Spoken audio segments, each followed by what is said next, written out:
नमस्कार, खबरों की खबर कार्यक्रम में आप सभी का एक बार फिर से स्वागत है। इस बार हम ऐसे मुद्दों पर चर्चा करेंगे जो वर्तमान समय की देश की नकली व बिकाऊ मीडिया का पर्दाफाश करेगा और साथ ही ईसाई धर्म में फैली अनेक मनमाने और अंधश्रद्धा से प्रचलित साधनाओं और धारणाओं पर चर्चा करेंगे और अंत में आपको ऑलमाइटी गॉड को प्राप्त करने का एक प्रमाणित भक्ति साधना के बारे में भी बताएंगे। दोस्तों, वैश्विक मंदी और कोरोना महामारी की इस दोहरी मार से आज पूरा विश्व जूझ रहा है। दिन प्रतिदिन हजारों लाखों की तादाद में लोगों की जानें जा रही है। ऐसे में देश का चौथा स्तंभ कहलाने वाला भारतीय मीडिया अपनी टीआरपी को बरकरार करने के लिए टीआरपी स्कैम तक करने लगा है। मीडिया को चाहिए कि देश हित और समाज सुधार के अनेक मुद्दों को, जनता की आवाज को सरकार तक पहुंचाए, न कि टीआरपी और पैसों के चक्कर में बॉलीवुड और राजनेताओं के आपसी खींचातान जैसे मामलों पर खबरें दिखाकर दर्शकों का समय बर्बाद करे। आज मीडिया से हम पूछना चाहते हैं, क्या मीडिया का ईमान बिक चुका है? क्या इन लाखों पत्रकारों को जनता की मदद करने का फर्ज नहीं बनता है? क्या मीडिया केवल धंधा बनकर रह चुका है?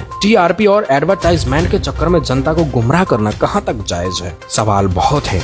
इन्हीं सवालों का जवाब जानने के लिए इस बार हमारी टीम ने विशेष मंथन कर आपके लिए इन सभी प्रश्नों का जवाब ढूंढा है। साथ ही हमारी ऐसे न्यूज टीम ने ईसाई धर्म में फैली अनेकों कुरीतियों और पाखंडवाद से पर्दा हटाकर समाज के सामने असली गॉड की सही और प्रमाणित भक्ति के बारे में रिसर्च की है। तो आइए शुरुआत करते हैं हमारा विशेष कार्यक्रम खबरों की खबर, सच जो आप जानना चाहते हैं।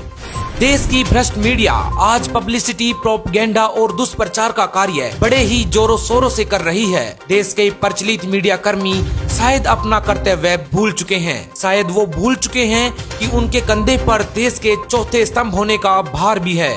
शायद वो भूल चुके हैं कि देश की 130 करोड़ जनता की आवाज होती है मीडिया। शायद वो भूल चुके हैं कि मीडिया से ऊपर भगवान है और उनके सारे कुकर्म देख रहा है। दोस्तों, हम बात कर रहे हैं वर्तमान मीडिया की, जो टीआरपी के लिए अपना जमीर बेच चुकी है।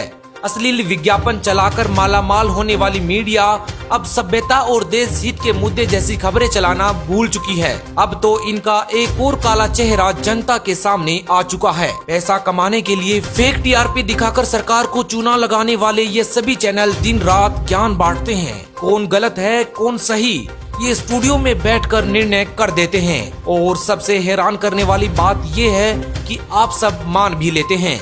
लेकिन आज इनके उस षड्यंत्र का खुलासा करेंगे जिस टीआरपी के लिए इन्होंने निर्दोष लोगों को मिट्टी में मिलाने का काम किया है और उनके मान सम्मान पर टीआरपी का बाजा बजाया है और देश की भोली जनता इनकी धुन पर नाची है। लेकिन जनता सच्चाई नहीं समझ पाई। तो दोस्तों, आज हम खुलासा करेंगे इन मीडिया हाउसेज का जो दिन रात झूठ के पुलिंदे बांधते रहते हैं। दोस्तों, सबसे पहले संक्षिप्त में आपको बताएंगे कि टीआरपी क्या होती है और कैसे काम करती है। देश में सभी टीवी चैनल्स की टीआरपी यानी कि टेलीविजन रेटिंग पॉइंट्स को एक संस्था देखती है जिसका नाम ब्रॉडकास्ट ऑडियंस रिसर्च काउंसिल है, जिसे लोग बार्क के नाम से जानते हैं। बार्क ने टीआरपी निकालने के लिए हंसा रिसर्च नाम की एक कंपनी को कॉन्ट्रैक्ट दिया हुआ है। यह कंपनी पूरे देश में अलग अलग सेट ऑफ बॉक्स में एक मशीन लगाती है जिससे टीआरपी का आकलन होता है। ये मशीन पूरे भारत में केवल 44,000 घरों में लगी है। लेकिन ये कहाँ लगी होती है, इसकी जानकारी हंसा रिसर्च और बार्क के अलावा किसी को नहीं रहती। केवल 44,000 घरों में जो चैनल चलाए जाते हैं उनके आधार पर पूरे देश में टीवी चैनल की टीआरपी हर 7 दिन के लिए तय की जाती है, जिसके आधार से उन्हें एडवर्टाइजमेंट चलाने के ज्यादा पैसे मिलते हैं। मामला स्पष्ट है दोस्तों, ये सारा खेल अंत में पैसों का ही है। जिसकी ज्यादा टीआरपी उसकी उतनी ही ज्यादा कमाई। हाल ही में मुंबई पुलिस ने फेक टीआरपी के मामले में कुछ न्यूज चैनलों को सम्मन भेजा है। पूरी पड़ताल में मुख्य रूप से इंडिया टुडे, आज तक, फक्त Marathi, box cinema, Republic news चैनलों के नाम सामने आए हैं। लेकिन टीआरपी के इस खुलासे से पूरा मीडिया संदिग्ध घेरे में आ चुका है। इन पर आरोप है कि इन्होंने अपने चैनल को टॉप पर लाने के लिए फर्जी टीआरपी को खरीदा है। जो चैनल खुद भ्रष्ट हैं, उनसे आप कैसे उम्मीद कर सकते हैं कि यह सही रिपोर्ट दिखा रहे होंगे। न्यूज चैनल सिर्फ उतना ही दिखाते हैं जितना दिखाने का उनको पैसा मिलता है। यहाँ तक कि किसी को बदनाम करने का कॉन्ट्रैक्ट भी लेते हैं आज के टीवी न्यूज चैनल। हम आज के टीवी न्यूज चैनलों को इमेज किलर भी बोल सकते हैं। जी हाँ, इमेज किलर। और सब लोगों के दिमाग को अपने कंट्रोल में ले लेने वाले ये मीडिया न्यूज चैनल्स किसी भी शख्स को चाहे तो जेल भिजवा सकते हैं या मरवा सकते हैं, कभी जनता के द्वारा, कभी प्रशासन के द्वारा, कभी न्यायालय के द्वारा। सबसे बड़ा उदाहरण जिसमें मीडिया ने एक संत की इमेज को इतना खराब किया कि बिना गुनाह, बिना सबूत के जनता ने, प्रशासन ने, न्यायालय ने दोषी समझ लिया। इस टीआरपी के लिए पागलों की तरह भौंकने वाले पालतू एंकर्स ने संत रामपाल जी महाराज पर दर्जनों आरोप लगाए। जिस संत के समर्थक नशे को हाथ तक नहीं लगाते, रिश्वत नहीं लेते, कुरीतियों के खिलाफ लड़ने वाले महापुरुष को आज की मीडिया नक्सली, आतंकवादी, देशद्रोही का दर्जा दे देती है और देश की जनता मान भी लेती है, जबकि इनका पूरा का पूरा खेल पैसों के लिए होता है। इन्होंने अपनी टीआरपी के लिए संत रामपाल जी महाराज की इमेज को किल करने का काम किया, लेकिन यह बात अलग है कि उसमें मीडिया कामयाब नहीं हो पाई। आज संत रामपाल जी महाराज से दिन प्रतिदिन लाखों लोग जुड़ रहे हैं। देश की जनता से ऐसे न्यूज टीम की अपील है कि ऐसे भ्रष्ट टीवी चैनलों पर ताला डाल दे जो बेरोजगारी, महंगाई, रोजगार और किसानों के मुद्दे पर ताला डाल चुकी है। ऐसे टीवी चैनलों का बहिष्कार जरूर करें। दोस्तों, सवाल ये नहीं कि टीआरपी के लिए पैसे क्यों दिए गए, सवाल ये है कि हम सब इतने विवेकहीन कैसे हो गए कि जो मीडिया चैनल खुद भ्रष्ट, दलाली, झूठ की चादर ओढ़े हुए हैं, वो जनता को क्या सच बताएंगे। लेकिन जनता है कि बार बार इनके छलावे में आ जाती है। सरकार का स्वार्थ है कि बेरोजगारी, भुखमरी या सरकारी नाकामी को छिपाया जा सके, इसलिए मीडिया चैनल्स को सरकार की तरफ से खुली छूट मिली हुई है। लेकिन ऐसा नहीं है कि जनता ये सब नहीं जानती। दरअसल जनता की उम्मीद अब खत्म हो चुकी है कि देश में कुछ बदल सकता है। लेकिन दोस्तों, अगर जनता ठान ले तो सब कुछ बदल सकता है। न्यूज चैनल्स झूठी खबर दिखा करके जनता को किसी भी व्यक्ति के खिलाफ आक्रोश पैदा कर देती है। दबाव में पुलिस गलत केस बनाती है, झूठे गवाह और सबूत इकट्ठा करती है। उसके बाद वो केस न्यायालय में जाता है और उन्हीं सबूतों और गवाहों के कारण अनेक व्यक्तियों को सजा दे दी जाती है। यदि जज साहब को लगता भी है कि अमुक व्यक्ति निर्दोष है, तो मीडिया ट्रायल होने के कारण जज साहब की भी हिम्मत नहीं हो पाती कि उस व्यक्ति को बरी कर दिया जाए। संत रामपाल जी महाराज के मामले में भी यही हुआ। मीडिया चैनल्स के द्वारा झूठी रिपोर्ट दिखाई गई। जनता के अंदर संत रामपाल जी महाराज के प्रति रोष पैदा किया गया, जनता को बरगलाया गया। उसके बाद प्रशासन ने संत रामपाल जी महाराज पर झूठे केस बनाए और वही झूठे केस आज तक न्यायालय में चल रहे हैं। ये सच है कि झूठी टीआरपी के लिए मीडिया ने लाखों मासूमों की जिंदगी को तबाह किया है और करोड़ों गुनाहगारों को बचाया है। आजकल के फर्जी मीडिया को केवल मिर्च और मसाला चाहिए। सालाना होने वाले इनके अवार्ड फंक्शन में सभी न्यूज चैनल के हेड रिपोर्टर और सीईओ ये स्वीकार करते हैं कि हम खबरों को तोड़ मरोड़ कर उनमें मिर्च मसाला डालकर दिखाने में ज्यादा रुचि रखते हैं। इसका मतलब साफ है कि आज का मीडिया सिर्फ एक धंधा बनकर रह गया है।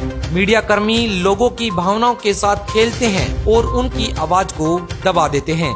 साथ ही सरकार के पिछलग्गू बनकर जनता का शोषण भी करते हैं। खैर, 100 बातों की एक बात ये है कि वर्तमान समय में कोई भी न्यूज चैनल आपको सही और सटीक न्यूज नहीं दिखाता। इसलिए आपको इन सभी न्यूज चैनलों का खंडन करना चाहिए, इनका बहिष्कार कर देना चाहिए। इन न्यूज चैनलों पर विश्वास न करके खबरों को पुनः जांचना चाहिए। इसके लिए आप ऐसे न्यूज चैनल का सहारा ले सकते हैं, क्योंकि ऐसे न्यूज आपको दिखाता है सही, सटीक और प्रमाणित खबर। तो आइए अब बात करते हैं विश्व के सबसे बड़े धर्म ईसाई धर्म की, जिसके अनुयायी अरबों की संख्या में है। जैसे कि आपने हमारी पिछली वीडियो में देखा था कि हम किसी भी धर्म को समझने के लिए उनके अनुयायियों को समझने की कोशिश नहीं करते, क्योंकि आमतौर पर अनुयायी स्वयं नहीं जानते कि उनका धर्म और विश्वास किन विषयों पर बात करता है। हम किसी भी धर्म के बारे में जानने का सबसे अच्छा तरीका उनकी धार्मिक पुस्तकों का अध्ययन करने से मानते हैं, और इसीलिए इस बार भी हमारी टीम ने ईसाई धर्म के बारे में जानने के लिए जगत गुरु तत्वदर्शी संत रामपाल जी महाराज जी के मंगल प्रवचनों द्वारा ईसाई धर्म के सभी ग्रंथों की जांच पड़ताल की और एक निष्कर्ष पाया, जिसे अब हम आपसे रूबरू करवाते हैं। तो आइए अब हम ईसाई धर्म और उनकी मान्यताओं पर एक नजर डालते हैं और ये जानने की कोशिश करते हैं कि आखिर ईसाई धर्म के अनुसार गॉड यानी कि ईश्वर कौन है। लेकिन जब हम ईसाई धर्म में परमेश्वर के बारे में बात करते हैं तो कुछ महत्वपूर्ण प्रश्न हमारे दिमाग में अपने आप आते हैं, जैसे कि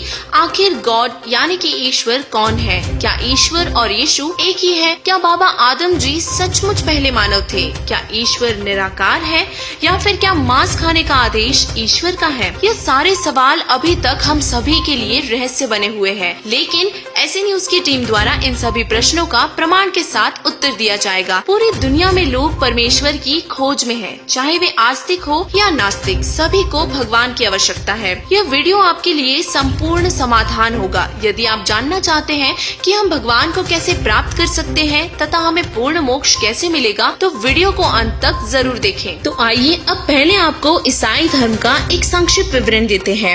ईसा मसीहा के अनुयायी ईसाई के रूप में जाने जाते हैं।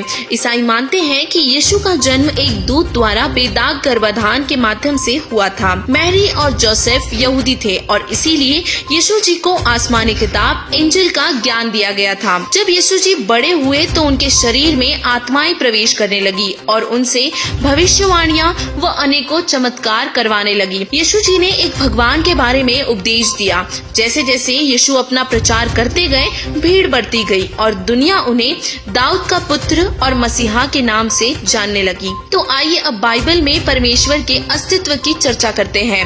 बाइबल 3 पवित्र पुस्तकों तौरात, इंजिल और जबूर का संग्रह है। ईसाई और इस्लाम दोनों धर्मों में ये माना जाता है कि ईश्वर द्वारा बनाया गया पहला मानव आदम जी ही थे और हम सभी उन्हीं के पुत्र और पुत्रियां हैं। उनके वंश में बहुत से पैगंबर जन्मे थे, जिनमें से कुछ बहुत ही प्रसिद्ध थे तथा उनके नाम है हजरत दाऊद, हजरत मूसा और हजरत ईसा जी। दाऊद जी को जबूर किताब प्राप्त हुई, मूसा जी को तौरात प्राप्त हुई और इसी तरह ईसा या फिर यूँ कहे यीशु जी को काल ब्रह्म यानी कि शैतान द्वारा इंजिल प्राप्त हुई।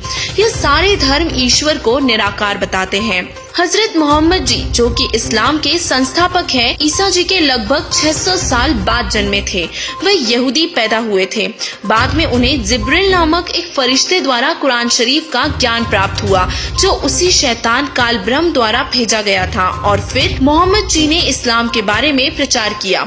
मूसा जी के शिष्यों को यहूदी कहा जाता है, ईसा मसीहा जी के शिष्यों को ईसाई और मोहम्मद जी के शिष्यों को मुसलमान कहा जाता है। तो आइए अब बात करते हैं ईसाई धर्म में फैली कल्पित कथाओं की। ईसाई धर्म में 5 मुख्य मिथक फैले हुए हैं, जिन पर ईसाई दृढ़ विश्वास करते हैं।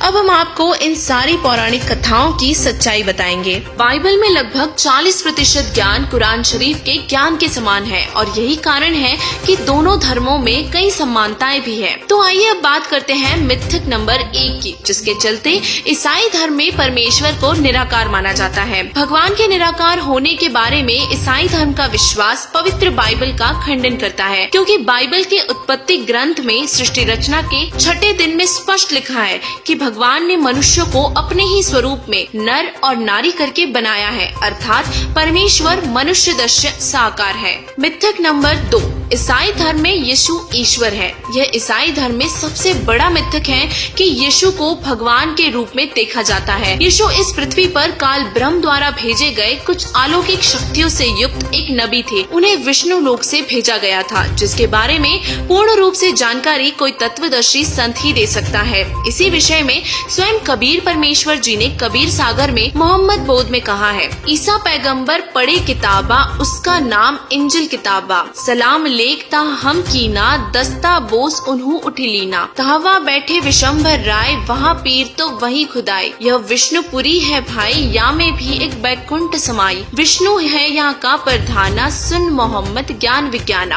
अब आपको बाइबल के कुछ छंद दिखाते हैं जो साबित करते हैं कि यीशु ईश्वर के पुत्र थे, जिन्हें परमात्मा के संदेश को फैलाने के लिए भेजा गया था। इन छंदों में यह बताया गया है कि यीशु को भगवान द्वारा पूर्ण परमात्मा का संदेश देने के लिए भेजा गया था। वह ईश्वर का पुत्र या दूत था।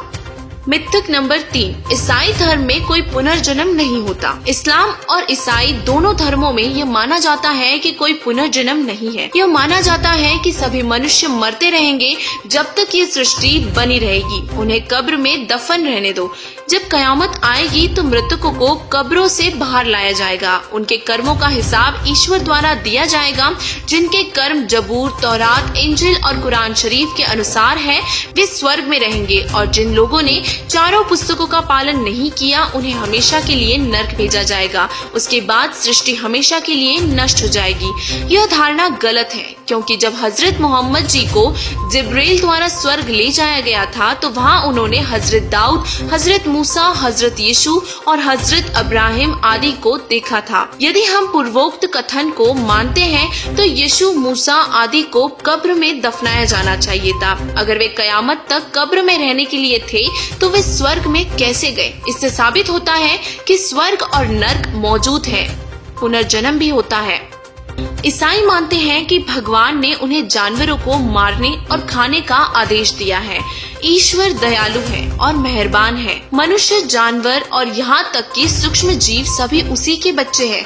फिर वह अपनी एक संतान को दूसरी संतान को मारने का आदेश कैसे दे सकता है? भगवान ने जानवरों के लिए घास और पत्तेदार सब्जियाँ और मनुष्यों के लिए भोजन के रूप में अनाज, फल और पत्तेदार पौधे बनाए हैं। यही प्रमाण बाइबल के उत्पत्ति ग्रंथ में मिलता है, जिसमें सृष्टि रचना के दौरान परमेश्वर इंसानों और अन्य जानवरों को शाकाहारी होने का आदेश दे रहे हैं। इसके बाद वाले सारे आदेश यीशु जी के अंदर प्रवेश करने वाली प्रेत आत्माओं के हैं, परमेश्वर के नहीं। यदि वे आदेश परमेश्वर के होते तो बाइबल से पहले आने वाली 3 आसमानी किताबों में इनका वर्णन होता। मिथक नंबर 5। ईसाई धर्म में माना जाता है कि बाबा आदम पहले मानव थे। ईसाइयों और मुसलमानों दोनों धर्मों का मानना है कि आदम जी इस धरती पर पहले इंसान थे, जो कि सच नहीं है। बाबा आदम के जन्म से सैकड़ों साल पहले राजा नभिराज के पुत्र ऋषभदेव हुए हैं, जो कि जैन धर्म के संस्थापक थे। ऋषभदेव जी की आत्मा आदम के रूप में दोबारा जन्मी थी। इस उदाहरण को हमने जैन धर्म के पवित्र लेख में पाया, जो कि आओ जैन धर्म को जाने पुस्तक के पृष्ठ संख्या 154 में दर्ज है। यह साबित करता है कि आदम और हव्वा से पहले भी मनुष्य थे। जब भगवान यहोवा यानी कि काल ब्रह्म ने उन्हें इस धरती पर भेजा तो अधिकांश जगह अनिवास्य थी। उन्हें एक एकांत स्थान पर भेजा गया था, जिसे हर जगह से अलग कर दिया गया था। सभी ईसाई, मुस्लिम और यहूदी आदम के पोते पोतियां हैं, और यही कारण है कि वे मानते हैं कि आदम पहला मानव था, जो कि वास्तव में सच नहीं है। पवित्र बाइबल और कुरान शरीफ बताते हैं कि परमेश्वर एक ही है, लेकिन आखिर वो है कौन? हमारे पिछले वीडियो में आपने कुरान शरीफ से अल्लाह अकबर की वास्तविक जानकारी ली थी। इस बार भी हम आपको पवित्र बाइबल में से परमेश्वर की वास्तविक जानकारी देंगे। प्रश्न ये है कि बाइबल के अनुसार पूर्ण परमात्मा कौन है? ऐसे न्यूज की पड़ताल से इस प्रश्न का उत्तर स्पष्ट है। पूर्ण परमात्मा का नाम कबीर है। जी हाँ, आपने सही सुना।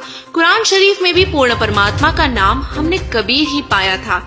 यही प्रमाण ईओफ 36.5 ऑर्थोडॉक्स ज्यूइश बाइबल पुस्तक में हमें मिलता है, जिसमें लिखा है कि पूर्ण परमात्मा कबीर है, जो किसी से भी नफरत नहीं करता। उसका वास्तविक नाम कबीर है और वह अपने उद्देश्य में दृढ़ है। ऐसे न्यूज की सटीक और प्रमाणित जानकारी के बाद भी कई दर्शकों के मन में सवाल उठ रहे होंगे कि हमने तो ऐसा पहली बार सुना है। ऐसे लोगों से निवेदन है कि ऐसे न्यूज आपको बेप्रमाणित बातें कभी नहीं दिखाएगा। आपको चाहिए कि जगत गुरु तत्वदर्शी संत रामपाल जी महाराज जी के सत्संग सुने और उसके बाद अपने सदग्रंथों को स्वयं खोलकर अपनी आंखों से प्रमाण को देखें। आज ऐसे न्यूज की स्पेशल रिपोर्ट में ये पाया गया कि ईसाई धर्म में सच्चे भगवान की वास्तविक जानकारी किसी को भी नहीं। विश्व प्रसिद्ध संत रामपाल जी महाराज जी ने प्रमाणित करके बताया है कि परमेश्वर की सत भक्ति का तरीका पूरे विश्व में केवल उन्हीं के पास है, और इसीलिए इस वीडियो को देखने वाले हमारे सभी ईसाई भाई बहनों से प्रार्थना है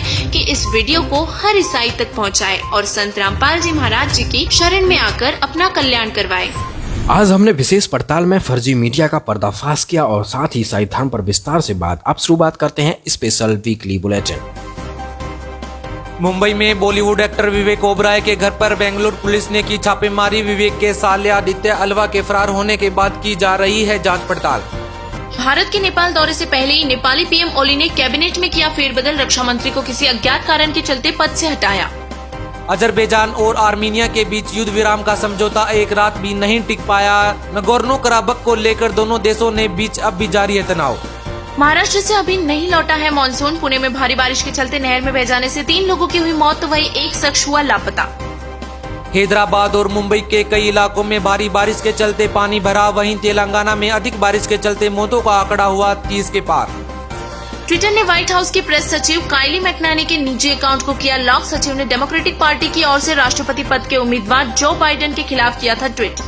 टीआरपी घोटाले के बाद बार्क ने 12 हफ्ते तक सभी न्यूज चैनल की टीआरपी पर लगाई रोक। महज 12 घंटों में उज्जैन में 7 लोगों की किसी अज्ञात कारण से हुई मौत। सीएम शिवराज सिंह चौहान ने दिए जांच के आदेश। सभी मौतों के पीछे किसी बदमाश की साजिश का लगाया जा रहा है अंदेशा। कल से फिर से पटरी पर दौड़ेगी मुंबई मेट्रो। अब नए नियमों के साथ यात्री फिर से कर सकेंगे सफर। बकाया वेतन के लिए 16 अक्टूबर को दिल्ली के जंतर मंतर पर एनडीएमसी अस्पतालों के रेजिडेंट डॉक्टरों ने किया प्रदर्शन। ये डॉक्टर हिंदूराव अस्पताल, कस्तूरबा अस्पताल और राजन बाबू टीबी अस्पताल से जुड़े हुए हैं।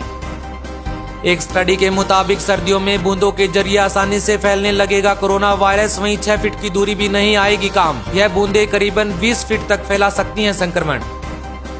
कोविड-19 वैक्सीन और उपचार के लिए वर्ल्ड बैंक ने मंजूर किए $12 अरब। इससे करीबन 1 अरब लोगों के टीकाकरण में मिल सकेगी मदद। देश में दिन प्रतिदिन बढ़ते जा रहे हैं बलात्कार के मामले। उड़ीसा में कुछ बदमाशों ने एक 15 वर्षीय लड़की को 22 दिनों तक बंधक बनाकर किया गैंगरेप, जिसके बाद पुलिस ने 2 लोगों को किया गिरफ्तार। कोरोना के बढ़ते प्रकोप को देखते हुए जर्मन चांसलर एंजेला मार्केल ने कहा देश में हालात है चिंताजनक। तो वहीं फ्रांस ने देश में जारी की हेल्थ इमरजेंसी। साथ ही पेरिस में लगा कर्फ्यू। इसी के साथ दुनिया में कुल संक्रमितों की संख्या हुई 4 करोड़ के पार। अगले साल होने वाले कुंभ मेले को लेकर सरकार पर उठ रहे हैं सवाल। यूपी सरकार के द्वारा कुंभ मेले के आयोजन पर 4200 करोड़ रुपए खर्च करने पर कांग्रेस नेता उदित राज ने उठाए सवाल। कहा संकट के समय में सरकार का इतना ज्यादा खर्च करना जायज नहीं।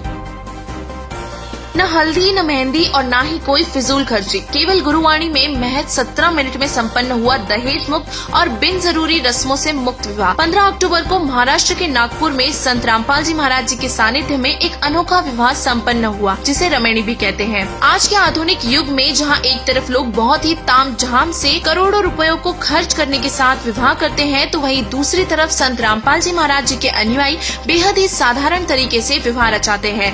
इस विवाह में न ही कोई बैंड बाजा बारात होती है और न ही कोई फिजूल खर्ची। दहेज रहित अंतर जातीय विवाह, जिसमें नागपुर के नथु दास लिलारिया अपनी पुत्री आरती का विवाह बालाघाट के प्रेमचंद दास नागपुरे के पुत्र मिखीरम दास के साथ महज 17 मिनट में संपन्न हुआ, जिसमें न कोई दहेज लिया गया और न ही दिया गया। आज की खबरों की खबर में बस इतना ही। अब अगले रविवार नए मुद्दे के साथ मिलेंगे। आप बने रहिए ऐसे न्यूज चैनल के साथ, सच जो आप जानना चाहते हैं।